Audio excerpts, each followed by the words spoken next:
Hi guys, नमस्कार। आज मैंने कंप्रेशन मेंबर के कंप्रेसिव फोर्स निकालने के लिए ये वीडियो अपलोड की है। तो इसमें जो बिल्टअप सेक्शन है उनके द्वारा किस तरह से कंप्रेसिव लोड जो बियर किया जाता है, कंप्रेसिव फोर्स किस तरह से बियर किया जाता है, उसके बारे में मैंने जानकारी दी है। और कहीं भी हम कंप्रेसिव फोर्स निकालते हैं तो हमें दो चीजें चाहिए, एरिया इंटू स्ट्रेस। एरिया हमें कहाँ से मिल जाता है? एरिया ग्रॉस जो हमें स्टील टेबल से मिल जाता है। और इसके बाद जो स्ट्रेस का मान है वो हम निकालते हैं सिलेंडरनेस रेशियो के आधार पर। और सिलेंडर रेशियो क्या होता है हमारा? L upon r minimum. ठीक है, इस आधार पर हम एल अपॉन आर निकाल लेते हैं। तो इसमें एक टेबल बनी हुई है, तो टेबल में सिलेंडर रेशियो का मान है और साथ साथ Fe 250 ग्रेड की स्टील है या Fe 280 ग्रेड की स्टील है या Fe 300 ग्रेड की स्टील है। तो उसमें जो इनके द्वारा बियर किए गए जो कंप्रेसिव स्ट्रेस हैं वो क्रॉसपॉन्डिंग उनकी वैल्यूज दी गई है। तो हम इंटरपोलेशन से जो भी हमारा सिलेंडर रेशियो आता है उससे हम स्ट्रेस का मान निकाल लेते हैं। फिर हम करते हैं एरिया इंटू स्ट्रेस, तो सीधे उस कंप्रेशन मेंबर के द्वारा बियर किया गया कंप्रेसिव फोर्स निकाल लेते हैं। इसमें एक कंडीशन और मैंने बताई थी कि कब हम 0.8 से मल्टीप्लाई करते हैं, कब हम 0.8 से मल्टीप्लाई नहीं करते। तो जब भी कभी हम कंप्रेसिव फोर्स निकालें तो उस केस में 0.8 से मल्टीप्लाई जब भी करते हैं जब L बराबर L का मान लेते हैं, यानी इफेक्टिव लेंथ बराबर टोटल लेंथ अगर हम लेकर चलते हैं तो उस केस में हम 0.8 से मल्टीप्लाई करते हैं।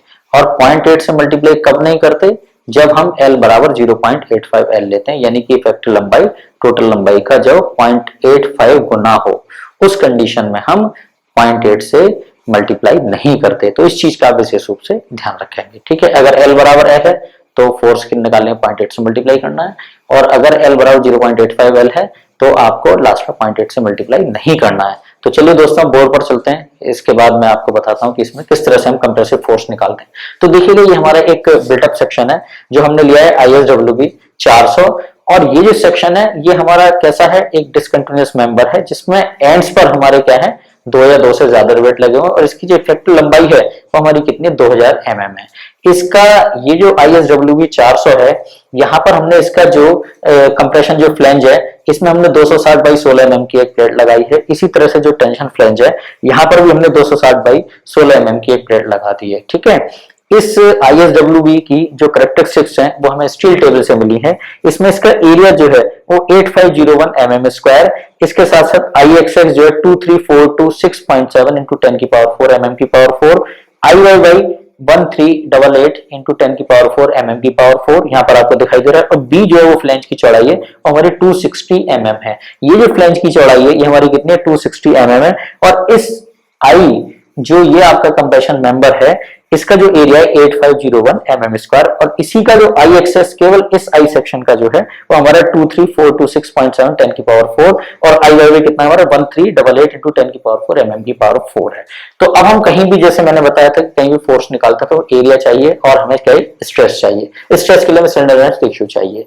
तो सिलेंडर रेशियो के लिए हमें क्या चाहिए? L अपॉन आर मिनिमम चाहिए, और आर मिनिमम के लिए क्या चाहिए हमें? Under root I minimum upon A. तो सबसे पहले हम क्या निकालते हैं? एरिया निकालते हैं इस बिल्टअप सेक्शन का।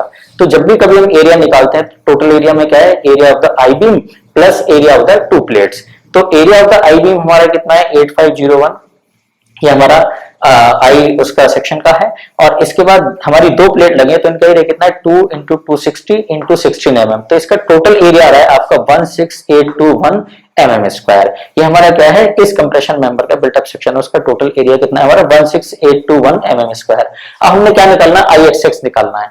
IXX निकालना है टोटल हमें, तो IXX for the beam and IXX for the plate. तो IXX फॉर द बीम हमारा कितना है? ये स्टील टेबल में दिया गया है, इसका मान है 23426.7 into 10 की पावर 4। यहाँ पर ये स्ट्रेस दिखाई दे रहा है जो हमें स्टील टेबल से मिला है।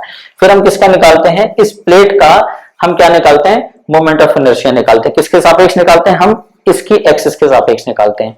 तो इसका 260 बाई 16 mm है और ये हमारी दो प्लेट हैं, तो इनका जो IXX क्या होगा? पहले होगा B into T cube by 12, यानी 2 into 260 into 16 की क्यूब बाई 12, क्योंकि एक प्लेट ये है एक प्लेट ये है। फिर हम क्या करते हैं? इसका एरिया इंटू ये इस दूरी का स्क्वायर, ये जो डिस्टेंस है इसका स्क्वायर करते हैं। तो इसका एरिया हम निकालना है कितना होगा? दैट इज 2, यानी एक प्लेट ये तो 2 हो गए, तो 2 into 260 into 16 into ये डिस्टेंस का स्क्वायर। तो ये डिस्टेंस यहाँ पर देखें कितना है? ये यहाँ से तक अगर 200 है, क्योंकि ये टोटल कितना है हमारा? ISWB 400 है, तो यहाँ से तक कितना हो गया? 200, और ये जोड़ेंगे तो 16, और फिर इसमें से 8 घटाना, क्योंकि इस 16 का आधा कितना है हमारा? 8। क्योंकि इसकी एक्सेस कहाँ कर रही है, इस प्लेट की यहाँ पर काउंट कर रही है। तो यहाँ से यहाँ तक की बीच की जो डिस्टेंस है वो हमारी कितने 208 mm, तो 208 का होल स्क्वायर कर देंगे। तो इस तरह से हमने देखा कि आई एक्स एक्स का मान क्या है 23426.7 10 की पावर 4, ये हमारा किसका है जो आई सेक्शन है। और इसके बाद हमने 2 into b t cube by 12 यानी 2 इंटू 260 इंटू 16 की पावर क्यूब बाई 12 प्लस 2, क्योंकि दो प्लेट है हमारी, एरिया क्या है हमारा एक प्लेट का 260 इंटू 16 और डिस्टेंस कितने हमारे 208 का होल स्क्वायर। तो यहां पर जो इसकी वैल्यू आती है टोटल आई एक्स एक्स का मान आता है 594400,973.33 mm की पावर 4। ये हमारा क्या आ गया आई एक्स एक्स का मान आ गया। अब यहां पर निकालते हैं आई वाई वाई का मान। तो जब आई वाई वाई का मान निकालते हैं तो I Y Y for the beam and I Y Y for the plate. I Y Y कहां है हमारा आई एक्स एक्स जब है तो आई वाई वाई कहां है, ये कॉमन है ना, आई वाई वाई हमारा कॉमन है। तो I Y Y for the beam, ये जो आपका दे रखा है compression member for the I section, और I Y Y for this one. तो I Y Y for this one plate के लिए निकालेंगे तो हम किस पर है, इसकी एक्सिस जो एक ही साथ कोइंसाइड कर रही है, तो इसका मान क्या होगा 16 इंटू 260 की क्यूब बाई 12। इसी तरह से इसका होगा 16 इंटू 260 की क्यूब बाई 12। तो यहां पर हमने निकाला है देखो I Y Y for the beam, इसका मान कितना है 1388 इंटू 10 की पावर 4, ये हमें स्टील टेबल से मिला है। और इसके बाद हमारा क्या 2 इंटू 16 इंटू 260 की क्यूब बाई 12, ठीक है, क्योंकि प्लेट इस तरह से लगी हुई है उसमें। तो इसमें एक्सिस जो वर्टिकल एक्सिस वो हमारी कंसाइड कर रही है, तो एरिया इंटू एच स्क्वायर इसमें नहीं आएगा। तो इसका जो मान आ रहा है आई वाई वाई का मान आ रहा है 607,493.33 mm की पावर 4। अब आप देखेंगे हमें क्या निकालना है, आई मिनिमम निकालना है। तो आई मिनिमम क्या है हमारा, आई एक्स एक्स का मान ज्यादा है और आई वाई वाई हमारा कम है। तो आई मिनिमम क्या हो गया, आई वाई वाई के बराबर हो गया, जिसका मान क्या है 607,493.33 mm की पावर 4 आ गया है, ठीक है।